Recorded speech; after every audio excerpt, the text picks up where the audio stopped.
By the time you're done with this video, you'll have a sharp, professional grasp of how the world's most iconic firearms earned their reputation, not just among collectors or soldiers, but among entire nations that couldn't help but copy them. Whether you're brand new to shooting or you've been in the game for years, this is your chance to see the world of guns through the eyes of a seasoned enthusiast. There are tools, and then there are legends. Machines so effective, so well designed, that the world couldn't help but take notice, take notes, and take copies. In the world of firearms, a handful of guns have stood so far above the rest that they became global blueprints, their DNA showing up in conflicts, collections, and cloned designs across continents. It's a tour through the greatest hits of firearms engineering, through the battle-scarred, mud-tested, and armor-piercing icons that everyone from superpowers to backyard tinkerers couldn't resist imitating. When Mikhail Kalashnikov built the AK-47 back in the late 1940s, he wasn't trying to change the world. He just wanted a tough, reliable rifle for Soviet soldiers. What he ended up creating was a weapon so simple, so rugged, and so brutally effective that it became the most widely used firearm on the planet. The AK-47 fires the 7.62 by 39mm cartridge, enough punch to put someone down, but tame enough to control in full auto. Wide mechanical tolerances mean it doesn't jam easily, even when it's caked in mud, frozen, or filled with desert sand. And with just a few moving parts, it's a breeze to strip down and clean, even if your toolkit is a boot heel and a bayonet. But the real genius wasn't just in how it worked, it was how easy it was to build. The AK could be mass-produced in factories that barely had electricity, let alone precision tooling. That's why it spread like wildfire, from Soviet allies to rebel groups, communist states to black markets. China cranked out millions of Type 56. Yugoslavia made the Zastava M70. Egypt had the Maadi, and that's just the start. They say a good rifle is like a loyal dog. The AK-47? That thing's more like a cockroach in a leather vest, indestructible, everywhere, and ready to fight. If any handgun could be called a living legend, it's the M1911. Born out of America's rough fights in the Philippines at the turn of the century, this all-steel bruiser was designed by none other than John Moses Browning, a man who could probably blueprint a working pistol on a napkin mid-meal. The U.S. military needed a sidearm with serious stopping power, and Browning answered with a .45 ACP beast that didn't just stop threats. It folded them like lawn chairs in a hurricane. What makes the M1911 special isn't just its firepower, it's how natural it feels in the hand, how easy it is to field strip, and how it keeps running through mud, blood, and trench grit. Its single-action trigger and thumb safety allowed fast, confident shooting, and its slim profile made it a favorite in holsters from World War I to Iraq. Once the original patents expired, gun makers all over the globe jumped in. Argentina built the Sistema Colt. Norway produced the Kongsberg. Spain's Llama and Astra made their own takes. These days, brands like Kimber, Rock Island, and Taurus are still making their own M1911s, some shiny and expensive, some made to ride in a glove box. They call it the two-shot stopper. But the truth is, one well-placed shot usually does the talking. It's not flashy, not trendy, but like a trusty pickup truck with a steel bumper. It just gets the job done, every damn time. Let's shift gears and talk about a gun that doesn't try to outmuscle anyone. It just dances circles around them. The Israeli Uzi is what happens when someone says, "How small can we make this thing and still clear a room?" Designed by Uziel Gal in the late 1940s and adopted by the Israeli Defense Forces in the early 50s, the Uzi didn't just change submachine guns, it redefined them. This little firecracker used a telescoping bolt design, where the bolt wraps around the barrel, allowing a ridiculously short overall length without sacrificing barrel size. It fired 9mm from an open bolt. Fewer moving parts, faster cycling, better reliability. You could dunk it in dirt, shake it off, and it'd still spit brass like a lawnmower on a caffeine binge. The Uzi was compact, easy to control, and built with stamped metal parts, meaning it was cheap to mass produce. Israel sold it worldwide, and the copies came quickly. South Africa gave us the BXP. Zimbabwe's LDP was a homegrown knockoff. And China, never one to miss a cloning opportunity, made the M320, a plain Jane Uzi in everything but name. You've seen it in action movies, security teams, Even briefcases. The Uzi became an icon not because it was loud, but because it whispered danger in a dozen languages. If James Bond had a mean little cousin who didn't ask questions, this was it.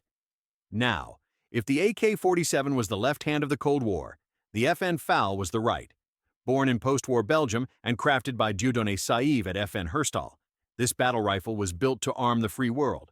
And oh boy, it did just that, earning the nickname the right arm of the free world while looking good doing it. Chambered in 7.62 by 51mm NATO, the FAL wasn't here to play around. That's a full-sized rifle cartridge with range, power, and enough recoil to make you feel alive.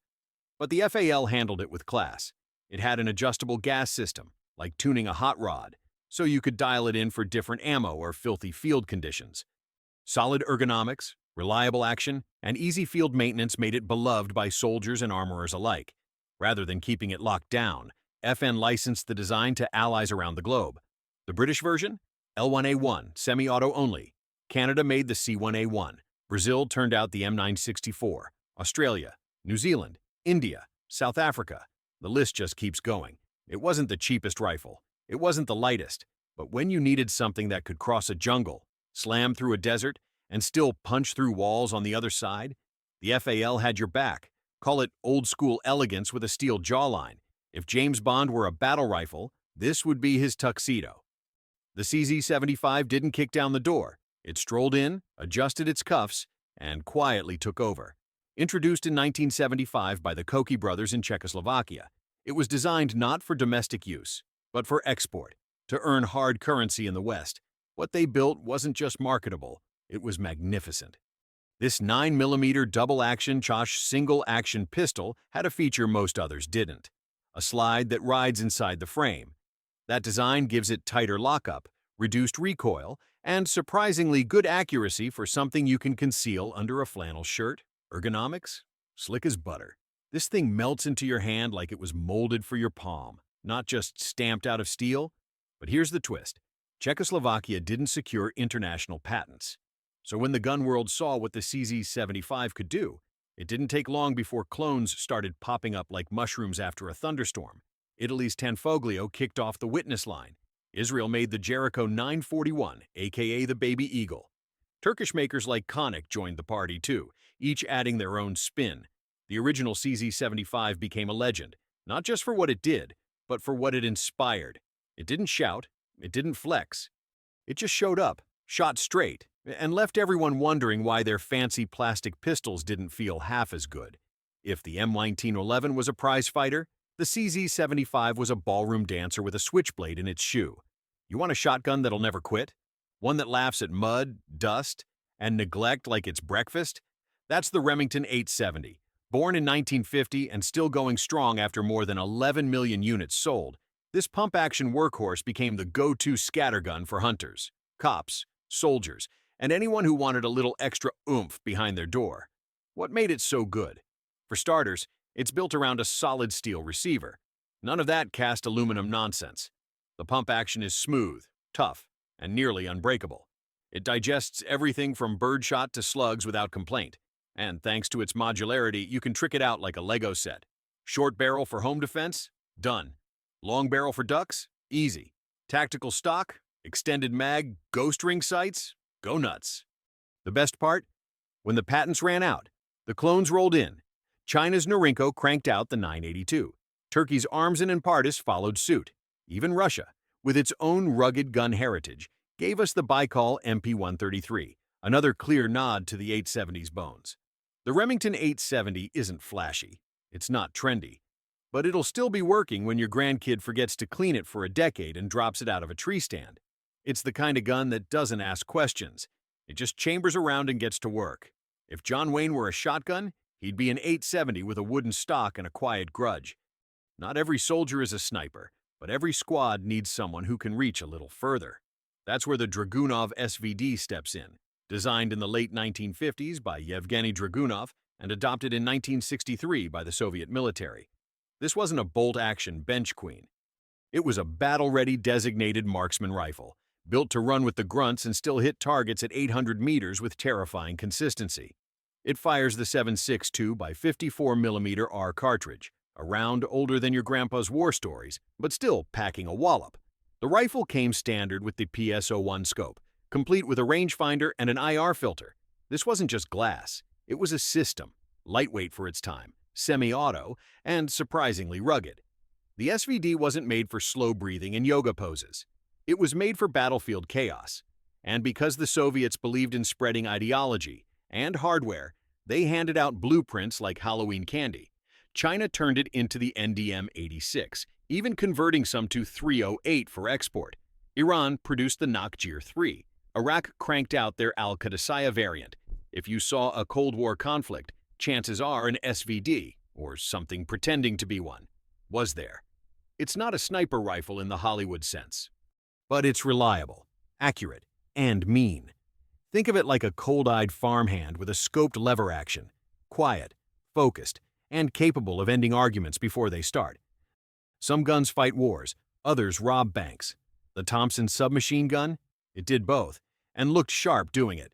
Born in the aftermath of World War I and famously wielded by gangsters during Prohibition, the Tommy gun eventually found its calling as a military workhorse in World War II. Firing the fat and ferocious .45 ACP round, the Thompson came in heavy, literally. Early models were precision-machined, expensive, and built like pocket battleships. Wartime variants like the M1A1 simplified things for mass production, but kept that unmistakable look. Stick mags, vertical grip, and that fierce muzzle climb. It was reliable, easy to control in close quarters, and put a wall of lead between you and your problems. But it wasn't just iconic, it was influential. After the war, surplus Thompsons spread worldwide. Countries that couldn't get the real deal started making their own. Argentina rolled out the PAM 1 and 2, simplified but unmistakably Thompson. In the Philippines, home-built copies sprang from backyard shops with little more than hand tools and ingenuity. Even Italy's MAB-38, while not a direct clone, clearly took cues from the Tommy's full-size firepower layout. It wasn't just a gun, it became a template. People copied it not for nostalgia, but because it worked, period. If a firearm ever wore a fedora and smoked cigars, it was the Thompson, stylish, dangerous, and too good not to imitate.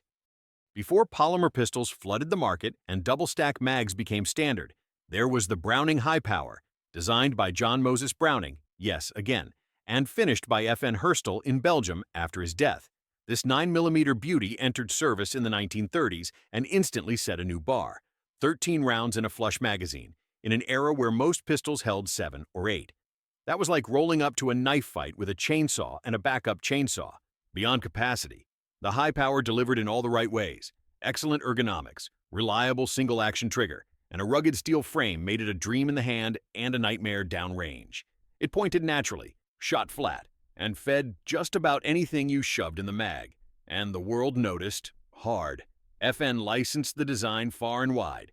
But after World War II, patent protection slipped, and the clones came fast. Canada built English high powers for Allied forces. Argentina's FM churned out licensed and unlicensed copies. Hungary, FEG, Turkey, TSAS, and others kept the formula alive for decades, with some variants still in production today. You don't get copied by accident. The high power wasn't just a trendsetter, it was the blueprint for modern combat pistols. If the 1911 is a .45 caliber sermon, the high power is a 9mm manifesto, compact, elegant, and persuasive enough to win over armies. Not every great gun becomes a household name. The AR-18 didn't win big contracts. It didn't headline wars, but it quietly became the genetic grandfather of dozens of rifles that did. Designed in the early 1960s by Armalite.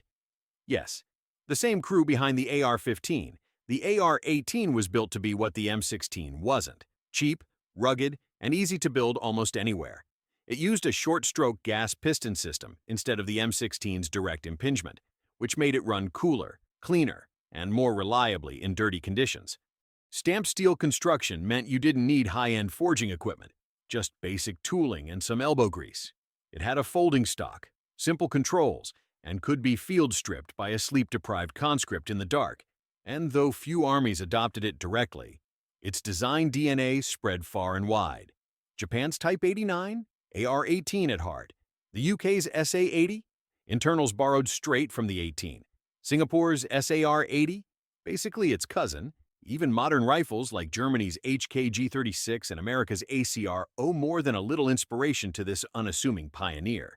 The AR-18 never asked for the spotlight, but it taught a whole generation of rifles how to be better. It's the one you might not recognize on the street, but you've definitely met its kids. From muddy jungles to Cold War bunkers, these 10 guns didn't just serve. They shaped the very idea of what a firearm could be. Their designs were so solid, so practical, that armies copied them, factories cloned them, and history carried them forward.